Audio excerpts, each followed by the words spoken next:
Hello, everyone, and welcome to the DNE podcast, third time now. So, for who doesn't know, my name is Daniel. Mine is Eamon. And we do this weekly, and so keep on tuning, really. Yeah, we don't know what day they're coming out, but we record them on Tuesdays. Yes, we should probably just post them afterwards, maybe. We should be posting them on like a week after. A week after? I'd Okay, say. it's like that'll be good. So, like the day that we record, we post it on the previous week. Yeah, it gives us time to do all the podcast stuff with it. Have a listen. Which Yeah. Well, this one we have no plan for, as you probably heard by just the opening conversation talking about when to even publish the podcasts. this will be more like the first episode, which wasn't bad either. So No, we did just kind of wing that one. yeah, I'm excited to see what happens on this one. So what we were talking about before. We were talking about meditation before. Yes, and meditation has been a huge improvement in my life. Likewise, daily, because I did it before, but only like now and again. But it does bring a certain peace to the day. It's just a great feeling, honestly. It does. It gives me like a bit of a zen feeling. Like it kind of puts everything together and everything makes a bit more sense. It's pretty interesting being within the present, if that makes sense. Yeah, for the listeners, if you haven't tried it before, I do recommend it. It's really difficult to sit there and focus on your own thoughts. Focusing and not listening to your thoughts. Focusing on your breathing, yeah, and then like realizing how thoughts just arrive in your brain without even trying to conceptualize them at all. They'll just pop up and you won't even really notice until you're halfway through the thought. Mm-hmm. And you have to catch yourself and go, no, I'm going back to the breathing.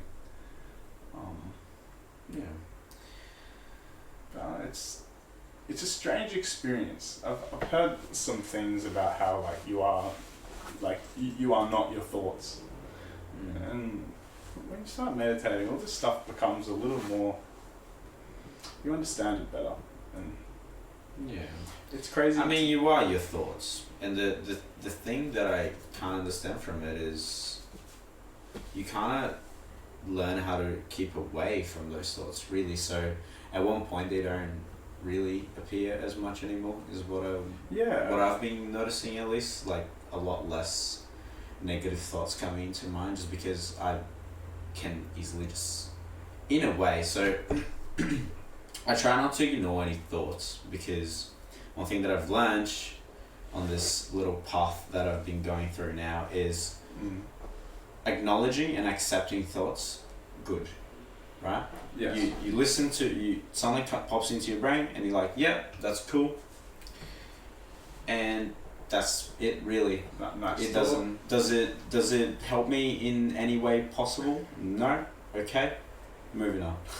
Yeah. Back to breathing. Back to being present in the moment. Yeah. Back to thinking about my heart rate. Back to thinking about my breathing. Yeah. Just. No, but I'm talking about not even in meditation, right? Because those thoughts just pop into your brain. Oh right. Day to day. No, 100%. And meditation is like the.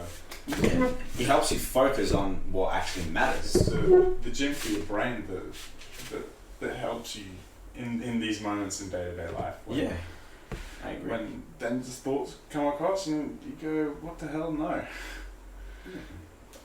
Or rather, yes. That's a cool thought.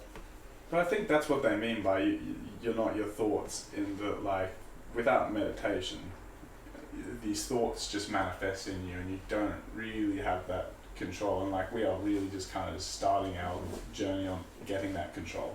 You're right. It's But, interesting. You know, the thoughts that arrive in your brain don't determine who you are. We are a higher level of consciousness that can look at a thought and go, no.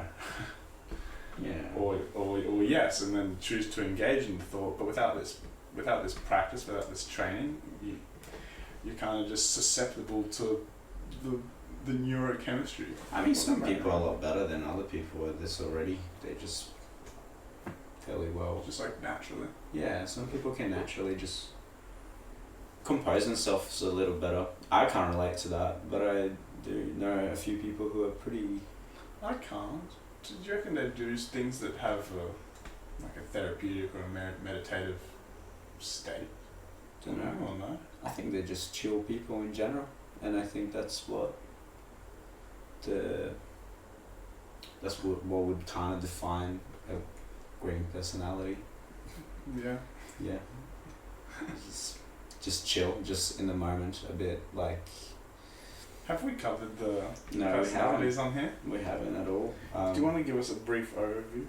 I think actually we have, but I'm not entirely sure. Maybe, no, I'm pretty sure in our first episode we maybe have mentioned. We definitely didn't. The first episode was electric cars and drones and. Okay, that's fair. Well, I read this book, which is in regards to people's characteristics and their It's like personality in general. So it's just how to classify people in a way, which is funny. It sounds bad, but It sounds terrible, but it's really. I actually advise people to have a read or like just look into it really, just because if you really think about it, it kind of teaches you a little bit who you are in a way, because you can try to classify yourself per se and try to maybe think about your negative and positive personality traits, and that way you can actually be more self-aware of who you are and how you actually impose in certain social situations. So it's kind of like a personality test, but like instead of like there being so many different types, it's kind of a personality test, but in a way a personality test doesn't really tell you about your environment. So like, for example, you're in a social situation, you kind of, when you do a test for personality, you know what you are and you know your traits, but you don't really know what other people are, so it kind of leaves you a bit on the blank. Yeah, but it's interesting in a way. Yeah, I get you. Yeah. Well, do you want to tell them, because I at least know that there's the red, yellow, blue. Yeah, well, I'm getting to it. Okay. So basically, there are 4 types of different personalities, and you would classify them as red, yellow, green, and blue.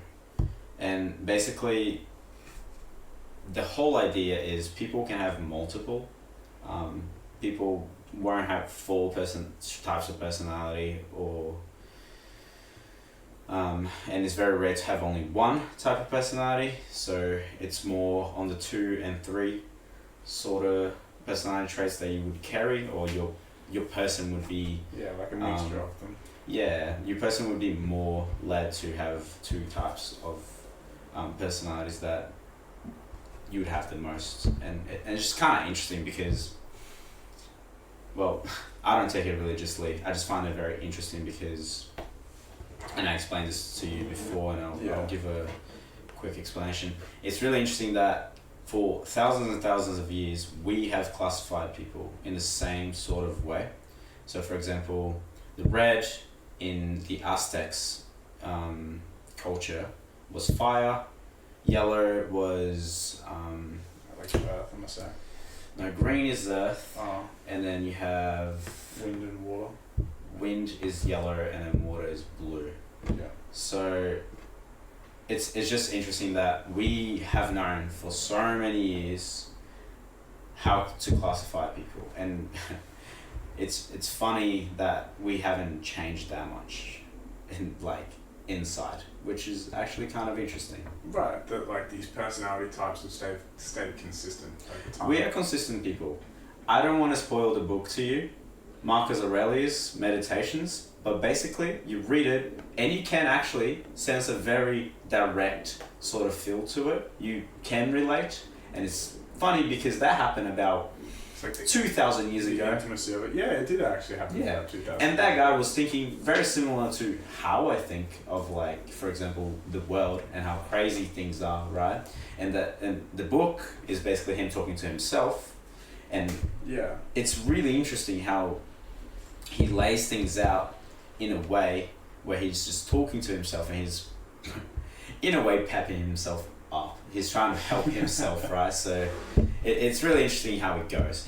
Sorry, pepping is not really the right word. He's just trying to bring himself up. He's clearly going through something. I get what you mean. Yeah, he's clearly going through something, having some thoughts that aren't positive, and then he writes down and puts those thoughts in a different sort of way down, where he just like obviously brings himself up. Yeah, he brings himself up. Yeah, I get you. It's great. It's really awesome book so far. It's again really hard to understand. So back to the personality stuff. Yeah. Right. Personality traits. Really interesting. Recommend having a look into it. The book's called Surrounded by Idiots, or Redacted in case we can't say it. I feel like we can say that. It's interesting book, and really there's a lot of other books about it, and he on the book even says it's usually derived from one same purpose, which is sorry, not one same purpose, but one same book, which is I forgot the name of the author, but it's basically the person who started this sort of like personality sort of ideas of how people actually behave, and gathering sort of things that people already knew. So actually, the Greek also used to classify people from the same era as Marcus Aurelius, like. I actually don't know, so I have to look into it because I don't know how different how different in age those people were, but like the philosopher type. Yeah, so the guy this guy actually created 4 personality types as well. Really? Back yeah. in. Yeah, and see, this is what's funny, right? Back in ancient. The Aztecs did it, the Greeks did it, and it's like really different places, and Whoa. they never met each other, right? And they Yeah. still had the same sort of ideas. They still divided people into 4 categories. I guess if it's different places, then yeah. I was just thinking maybe it's just the previous people have been like, or you rely on the previous information to then as the building blocks to develop a new thing. Yeah, exactly. So if someone makes these 4 personalities back then, it's like you could use them, but if they're being used like. Well, he uses if they're being 3 examples, identified. I'm pretty sure. And the other guy who did it in Greece, he's like they call it like the doctor, the medical, I don't know, I forget what they call it actually, but it's Hippocrates. That's his name. Yeah. He was really big into medicine, and he classified people into 4 personalities in regards to blood. So like blood types. Yeah, so not O or something like that. Yeah. But it's really interesting. I can actually just wait. Yeah. If not O and A and B. So I remember sanguine, which is the yellows, which is air. So this is interesting, right? Because it relates so crazily. It's interesting. It's really amazing that other cultures did it without ever meeting each other, and now we obviously look at it and we can sort of see the. Damn. So there's gonna be some sort of evolutionary like role that these emotions or that these personalities play. Yeah. Like if this is showing up throughout time in different places, then you must have to evolve to have these traits for a beneficial purpose. Yeah, I mean, they did it to separate, because see, this is what is really what the book is about, right? You can use these different types of personalities in order to build the perfect work environment, right? Or like a combination of them, or the perfect society, quote unquote, right? Where you put these types of people with these types of personalities in a certain sector, because you know they're going to thrive in these sort of places more than others. Even though the others could, it wouldn't be as effective because of Right. this and that. Yeah, from like manage. Yeah, okay. Obviously, very theoretical because everyone's different, everyone's unique. But see how, right? and this is what I mean by how theoretical it must but through nature it's been tested pretty well. Yeah. And it seems to have proven itself correct just through like the fact that it was able to get us to a intelligent civilization. Yeah, but see, we Right. took that. We don't think about it. For so many years, it just wasn't even taught about. Like, it wasn't even talked about. And nowadays, I doubt anyone really looks into it. Ben, I was talking to Ben. Oh, I was talking to Redacted. I was talking to a guy who knows a guy whose name's Ben. And he was saying that in his business class, and I told you this, but he was saying that in his business class he was learning about personality types, and he was using the same thing. So basically the red, yellow, blue, and green. So it's obviously something that's known, right? Yeah. And that's used because... Oh, you know what I think it is? I think I understand what you're talking about finally. Because there's the Myers-Briggs personality test. And it's like, I think it's going to be 12 or maybe 16 different personalities, but each personalities goes into 4 categories. Yeah. So they won't be able to see it on the when they're listening, but it's kind of got 4. Do you see the colours? And then no, I do, and that's what I mean. I've only ever understood the Myers-Briggs personality test, which is like a breakdown into each, like you're talking about the blue and the red, the yellow and green, and what I learned in psychology is the 4 that go inside red, like a red personality is made up of like that describes a group of people, but like not everyone in that red personality will have the same personality. Yeah. There will be different mixtures, and it's like... Well, that's exactly what the book says as well, and that's what I find interesting. And it probably would even calculate to be maybe even more than 16 if you really think about it. But like, the 16 would probably be the... So see, whatever 4 times 4 is this whole thing is started. Myers-Briggs. The first guy who really looked into it, and that's where all these tests come from, and all this like idea is from the book called Emotions of Normal People. Haven't read it, really want to read it, but I'm gonna buy it eventually, by William Marston. So really keen to read that book. I am And it would have been used for the Myers-Briggs, she would have used it in her research. I'm very positive about it, yes, because this guy sparked the whole idea sense. of it. We should mention, if you haven't done a personality test as of late, do one. We might do one before the next recording, but it's very interesting stuff, and it changes based on your scenarios. It changes based on time. So like you'll have a different personality now as to probably when the last time you did a personality test. But it is interesting insight into your strengths, your weaknesses.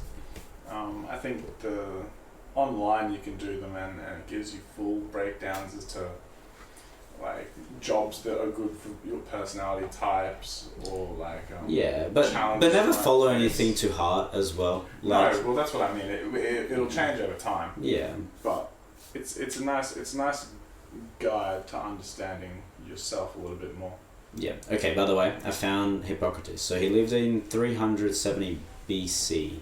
Oh wow. So he lived before Marcus Aurelius. Yeah, a good 400, 500 years. Yeah, way before. So Hippocrates theorized that personality traits and human behaviors are based on 4 separate temperaments associated to 4 fluids: humor of the body, choleric temperament, yellow bile from the liver, melancholic temperament, black bile from the kidneys, sanguine temperament, and red blood from the heart. What on earth? Yeah, it's really sick because he was a doctor, so his personalities would reflect what he saw, right? So Okay. so the Aztecs were more like nature people, so they reflected more on the nature. So when they looked at the personality, they were looking at it through the lens of nature. Correct. So like Hippocrates is looking at it through the lens of science. of medicine. Yeah. Yeah. That's really, interesting how it manifests like that. Yeah, and I find it really amazing that people actually found this so long ago, and I think there was another example in the book, but I can't quite remember right now. So, really amazing though. Yeah, damn! I'm just looking at like so many diagrams right now of of personality breakdowns. We will do one by the. Yeah, I did one the other day, and it was what did I get? I got the how's it called when you're the lead of a movie, like the protagonist. Protagonist, that's what I got. You got the protagonist. I got protagonist. I forget what mine is. I think I was oh jeez. Oh, actually, you know what I got? You'll love it. I got the debater. True. I agree with this. I think before that, back in primary school, I was the architect. The architect. Yeah. That's actually really interesting. I think. But it's funny how, because I've done it a couple times over my life. I guess you'd say, like I did it as part of studying philosophy in high school, and then doing psych in uni, and then I did it recently as well for work. And I'll stay in the same band. I don't know the colour. I'm not sure what the colour is, but I switch around inside of it. I won't be the same personality, but it is interesting how I have never really deviated from the one colour. From the one colour. Yeah. Yeah. What is it? Yellow. I'm not exactly sure. I feel yellow. I've been inclined to say red, but I don't think so. Debater sounds very yellow. Possibly. Well, I'll look it up. Yeah, do. Maybe a mix, honestly, as well, which is very likely, to be fair.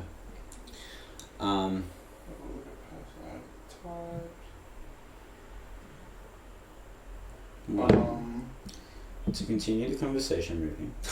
Oh yes, that is something that we should do. Yes, we are recording. I really... It's purple based in this website. Purple, wow. So very good. Yeah, there you go. It doesn't fit into any of them. Isn't purple like blue and red? Yeah. There's blue, there's yellow. Oh, it's going to be red. There's blue, yellow, green, and purple. So I'm going to say purple's red. Blue, yellow, green, and purple. Blue, yellow, green. Okay, that makes sense. Yeah. Alright, well, yeah, to keep the conversation going. Yeah. Don't think so though. I reckon you should look more into it. Well, we will. We can. Because, in fact... And we will be by next episode. Because, in fact... Educated in our... And it's really funny, actually. Like, according to the book, right? And according to what you said about being a debater, right? Yes. Reds don't really debate. Reds they have an opinion, and they can have an argument, obviously. They are more than inclined to. Yes. They aren't people who hold on to things, right? So basically they are the type of people who will have, for example,